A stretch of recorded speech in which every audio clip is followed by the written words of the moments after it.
Bonjour! Allez, on y va. Eh bien, deuxième rendez-vous RH coach. Eh bien, je vous présente Julie qui est assistante administrative en ressources humaines aussi, RH donc, indépendante. Bonjour et ravie de te retrouver aujourd'hui, Julie. Bonjour Stéphanie et bonjour à tous et toutes. Et bah, du coup, je vous présente, à nouveau Stéphanie, comme la semaine dernière, qui est coach en résilience.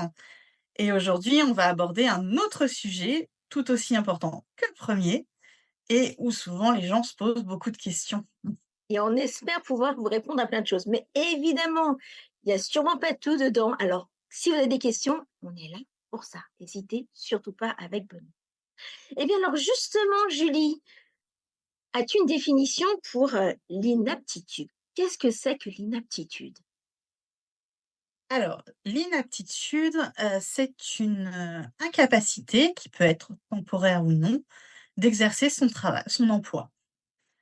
Hem on choisit pas, hein, d'être inapte ou pas. Il y a des conditions, il y a des démarches à faire, Eh bien, on va voir et ça en tout de fait suite. voilà. Justement. Alors, comment ça se passe? Comment ça se passe côté procédure, dans un premier temps? Comment ça se Alors, donc hem, l'inaptitude est déclarée par le médecin du travail, que le salarié va rencontrer. En règle générale, il l'aura déjà rencontré lors d'une précédente visite, où ils auront déjà un petit peu évoqué le sujet. Mais voilà, alors souvent elle est liée à un retour après arrêt de travail, puisqu'on parle d'inaptitude donc physique ou psychique, hein, les 2 sont complètement possibles. Et donc le médecin du travail aborde ce sujet-là, le salarié revient en poste, retourne voir le médecin du travail, donc de façon plus officielle. Oui, donc là, c'est important, hein, tu précises bien, le salarié doit être en activité le jour où il rencontre son médecin du Oui, travail. tout à fait. On ne peut pas commencer une inaptitude sur un jour en arrêt de travail. Il faut vraiment que ça soit, une journée de travail. Sachant que, si, quand on organise, en lien avec son service RH, généralement, on arrive à trouver un rendez-vous avec le médecin du travail le jour de la reprise. Donc, comme ça, voilà, le salarié, s'il n'est pas réellement en capacité de reprendre le travail sur poste, le rendez-vous étant le jour de la reprise, il peut très bien ne pas venir au poste et venir, directement à son rendez-vous. Alors justement, comment ça se passe côté entreprise? Alors donc, l'entreprise va recevoir un document, du médecin du travail qui va déclarer, le salarié inapte. Alors il y a 3 modèles, je dirais. Heu, le modèle d'inaptitude temporaire, donc le médecin considère que c'est temporaire et qu'avec des soins, on pourra revenir à quelque chose de normal par la suite.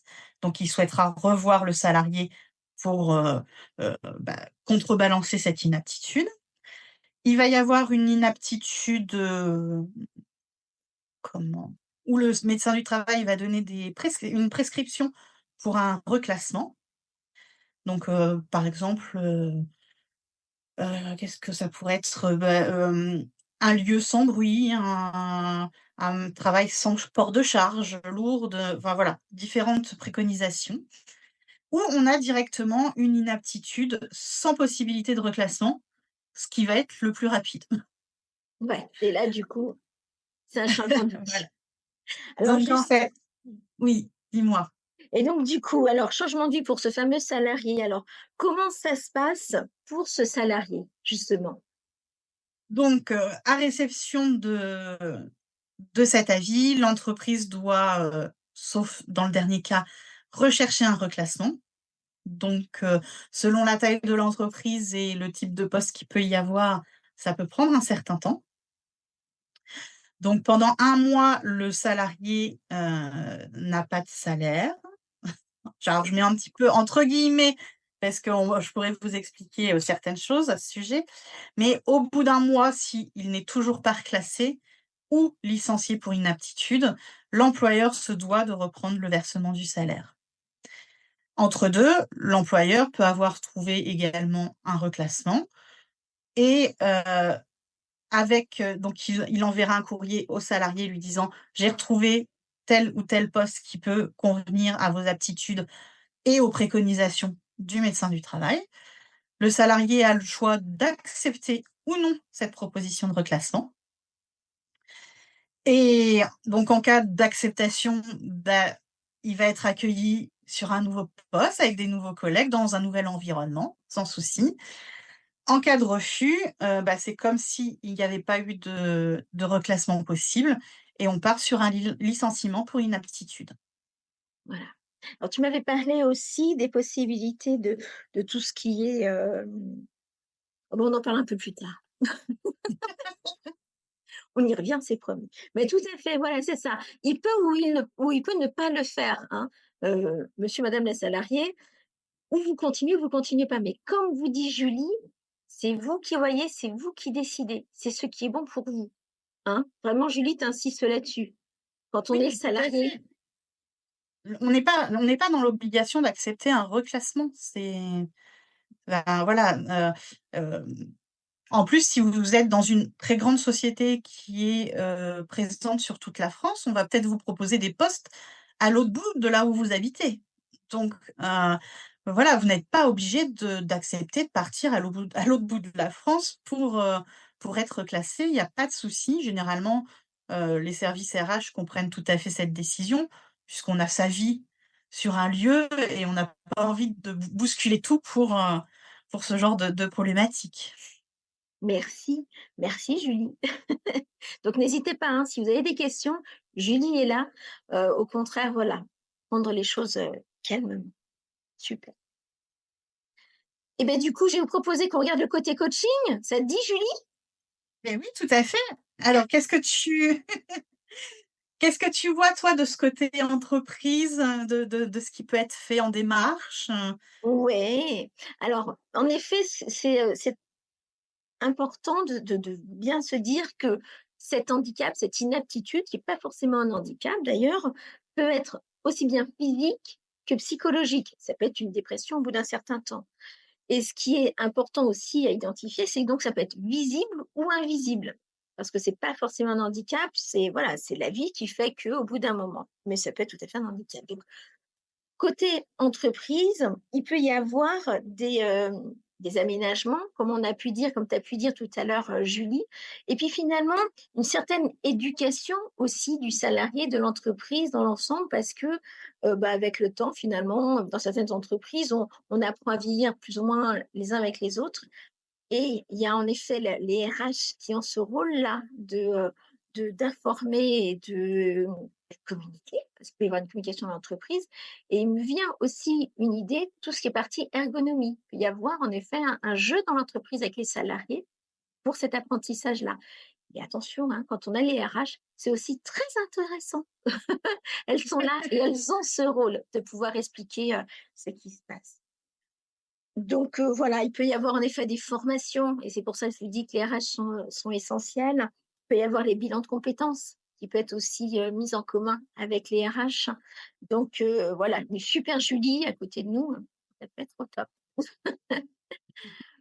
Et du coup, voilà, si il s'avérait que la personne, se retrouve, malheureusement licenciée pour inaptitude, comment Voilà. comment elle peut faire, en fait? Parce que c'est vrai que c'est un gros coup de massue souvent qui nous tombe derrière la tête. On n'est pas prêt, voire, c'est très compliqué parce qu'on faisait un métier passion et on n'est plus en capacité de le faire. Qu'est-ce que toi tu préconises? Comment tu vois les choses? Ben, moi, ce que je préconise, la toute première chose, c'est pas parce qu'on est en inaptitude qu'on n'est plus capable, que notre vie, elle s'arrête. Pour mon cas, à moi, j'ai eu un métier que j'ai adoré, que j'ai fait pendant plus de 10 ans, une entreprise où j'ai vécu pendant plus de 20 ans dedans. Donc ça a été dur, ça a été super dur. Mais en fait, je suis devenue coach petit à petit. Au début, pour besoin de mes clients. Et finalement, eh bien, c'est ça. C'est une façon de voir sa vie autrement, de réussir à transformer quelque chose qui potentiellement aura un sens différent de notre vie, mais où on va s'apporter encore plus. OK, cette première phase de la vie est en train de transformer, de se finir quelque part, mais ce n'est pas la vie qui finit. c'est peut-être un message à comprendre. Alors, pour nous, pour le cas, nous, on est partis vivre dans le Maine-et-Loire. On a quitté l'Île-de-France, on est parti dans le Maine-et-Loire et ben, c'est tout simplement une opportunité de réinventer votre vie parce que, Oui. on n'en a qu'une. Là, c'est la coach qui parle, mais c'est vrai, on n'en a qu'une de vie. Alors, faut savourer, il faut profiter et voilà, c'est l'occasion de se dire: «Beh, je suis encore vivant, je suis encore en vie, qu'est-ce que je veux faire de mieux pour moi?» Voilà. Ah, ça donnerait presque envie. Pensez et donc oui, aussi, heu, il y a des moments où on a besoin d'être accompagné. Donc restez pas dans votre coin. Moi, je suis beaucoup sur la solitude de par les événements, de mes clients. Et restez pas tout seul dans votre coin. Vous avez des Julie, qui sont comme ça, ressources humaines indépendantes et très humaines et contactez-les, contactez Julie. Hem, Trouvez un coach, quelqu'un qui va vous accompagner un temps. C'est juste un temps et il va finalement vous rendre autonome parce que le but, c'est votre objectif. Qu'est-ce que tu en penses, Julie? Ah bah, je Mmh. suis complètement d'accord, hein. C'est important dans ces moments-là, de trouver une personne à qui parler, à qui exprimer ses doutes, ses difficultés et et voilà, je pense que ça se faire accompagner, c'est toujours, une source, de grandir. C'est voilà, ça permet de grandir aussi, d'apprendre à connaître ses envies Ouais, et je pense que voilà. Et comme tu disais tout à l'heure, voilà, c'est pas la fin, c'est le non, début d'autre chose. C'est un nouveau exactement. chemin. Un nouveau chemin Ah, et c'est ça grandir. Ouais et c'est ce que tu disais, c'est ça grandir. Alors croyez en vous, osez, autorisez-vous, allez-y parce que la vie elle est belle. Et puis c'est quelqu'un qui peut vraiment vous le dire et je pense que voilà, on a tous eu des coups dans la tête mais ça s'arrête pas, loin de là. Et ben, on espère que ça vous aura été très utile. alors Julie, je d'accord, rajouterais peut-être oui, une petite astuce, parce que je pense que j'ai fait peur à quelques-uns tout à l'heure, en leur disant qu'il pouvait y avoir un mois sans salaire au moment de la recherche de dis pas reclassement. tout, on te contacte. Allez, je vais être sympa quand même. Allez, t'es chou.